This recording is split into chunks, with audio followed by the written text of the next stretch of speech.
প্রবল বর্ষণে বন্যার কবলে পড়েছে মালয়েশিয়া, ভিয়েতনাম ও থাইল্যান্ডের বিস্তীর্ণ এলাকায়। এর মধ্যে ভিয়েতনামের বন্যা পরিস্থিতি দ্রুত অবনতি ঘটছে।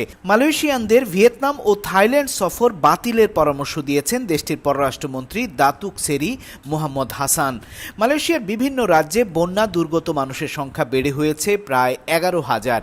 এর মধ্যে কেলান্তানে সেই সংখ্যা 8,248। তারা 33টি বিভিন্ন আশ্রয় শিবিরে আশ্রয় নিয়েছেন। বন্যা পরিস্থিতির অবনতি হওয়ায় পেনাং, পারজিস, কেদা, তেরাঙ্গানু এবং কেলান্তানে বন্যার আশ্রয় কেন্দ্র খোলা হয়েছে।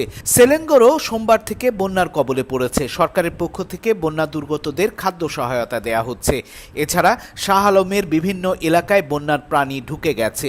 সেলেঙ্গর থেকে 26 জনকে উদ্ধার করা হয়েছে। 10টি পরিবারের 39 জনকে দেওয়ানসি বার্নাম এলাকা থেকে উদ্ধার করা হয়েছে।